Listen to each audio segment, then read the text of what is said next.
And welcome back. Our next guest is the national spokesperson for Jehovah's Witnesses. And he's here with us today to speak about the impact 9/11 had on Jehovah's Witnesses and how they are helping others heal from that tragic event. Please welcome to the show Robert Hendriks III. Robert, welcome. Nice to see you again. Thank you for having me back, Dr. Bob. Appreciate it very much. Yeah. I mean, it's always good to go back and speak about that tragic day that took place over 21 years ago. That's If I right, got yeah. that right. I spoke to some children. I went to an elementary school. They were age 5 at the time, so they're up there now. They're adults. But I that know was a it's tragic moment, and it's going to take a lot to continue to heal people. What are some of the things that the Jehovah's Witnesses have done in the past?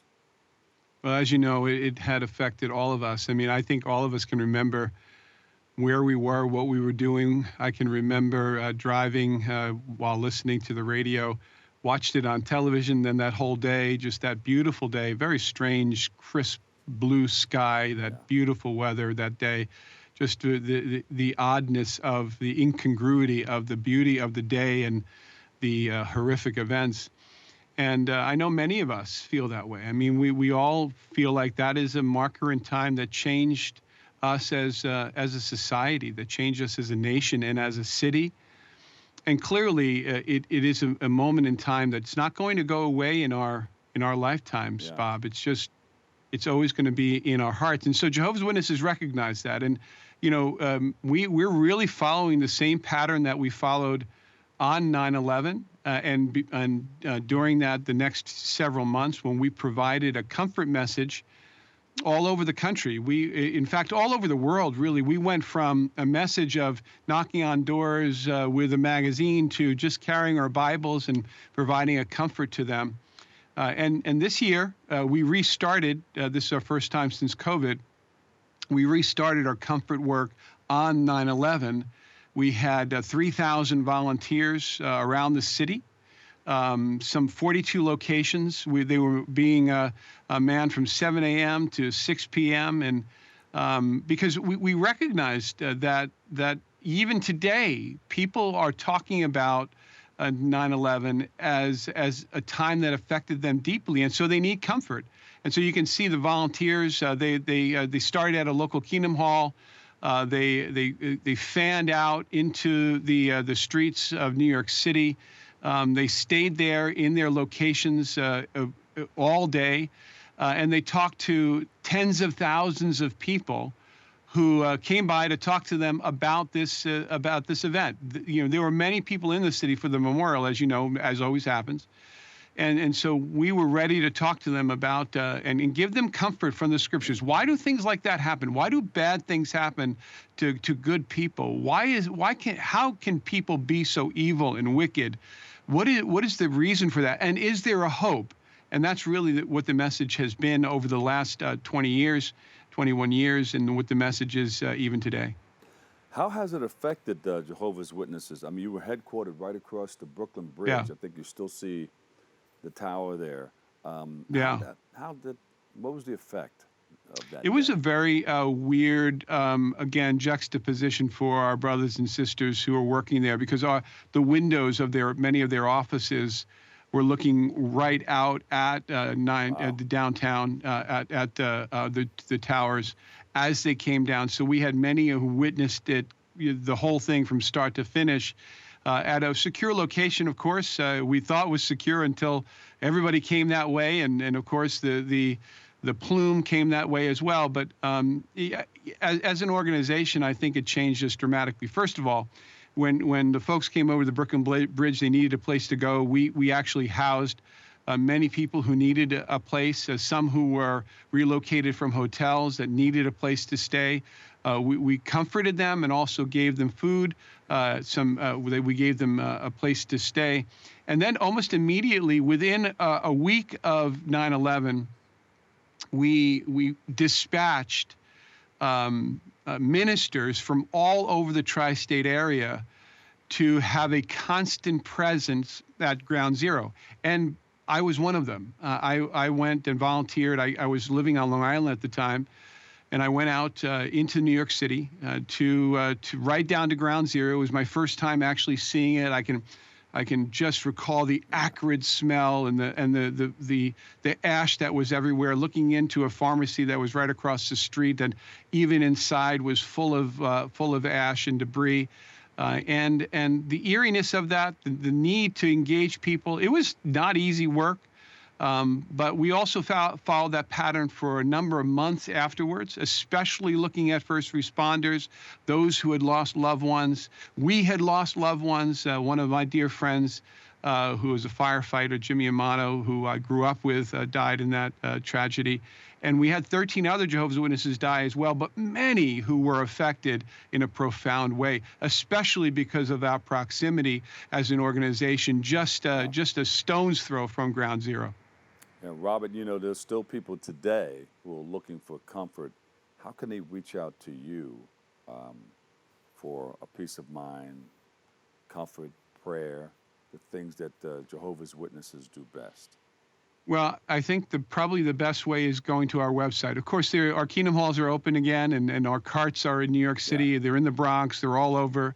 Going to one of Jehovah's Witnesses, talking about to them, we get that a lot. The question is, why does God allow wickedness? And the answer to that question is in the Bible.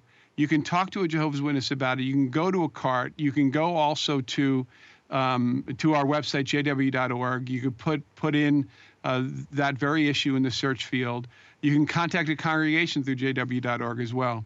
9/11, Dr. Bob, changed us as an organization. It's interesting because when that first happened, we needed to find out who was okay and who was missing.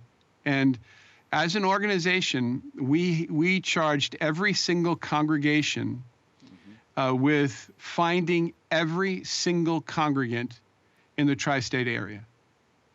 And so I can recall one of our brothers who serves here at the branch. He's on our branch committee. He said they called back to the headquarters and they said, "Hey, we found everybody but one."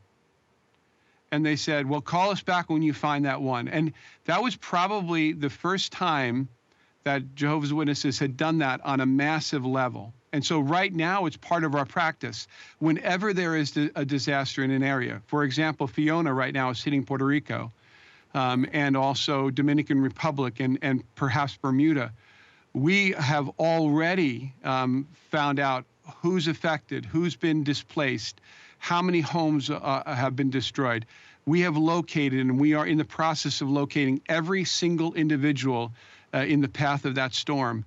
And that really started 21 years ago on 9/11 and 9/12. I can remember getting a call from the representative of Jehovah's Witnesses at my congregation, where I was the coordinator, and being told, "Okay, do you have everybody? Have you found everybody?" And working to locate everybody. Where were they? Communication was down.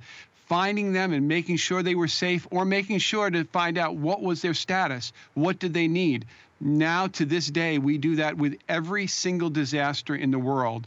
And it really shows, it's an extension, really, of the love of our Father and Creator, God, because that's exactly what He wants to do. Jesus said that not one of His sheep was missing at the end.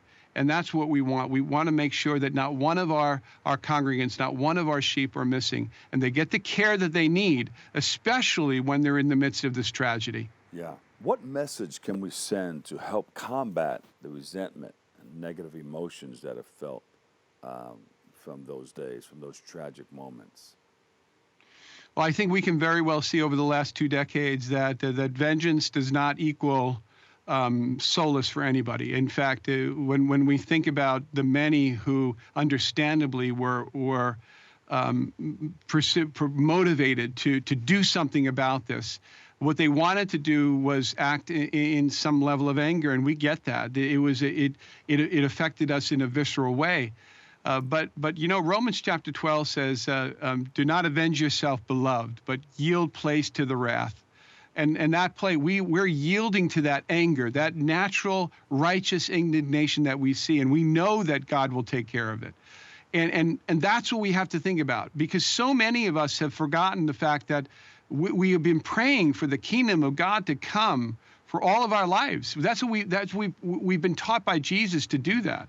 Well, what will that kingdom do? It's going to stop this wickedness. It's going to stop this evil.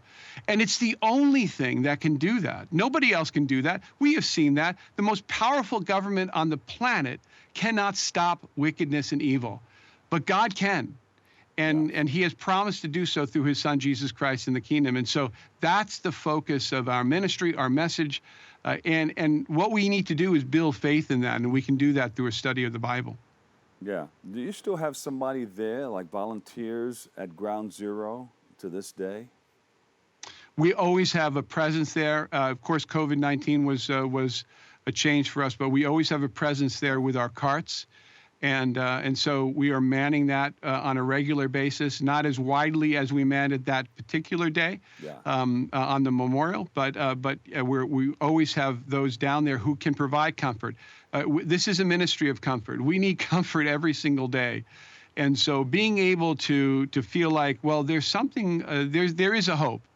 Yeah. That's powerful. And, when we lose hope, as many of us did during COVID-19 pandemic, that's when things get very bleak for us individually and as a city and as an organization. And that's why hope, rekindling that hope by reassuring our love for our Creator and our hope in what He has put forth, His purpose, that's something that we have to do every single day.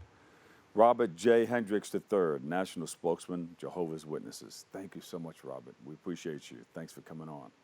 Thank you, Dr. Bob. Really appreciate it. Thanks for allowing me to talk about this. You got it. We'll take a break. I've got more coming up next on Open.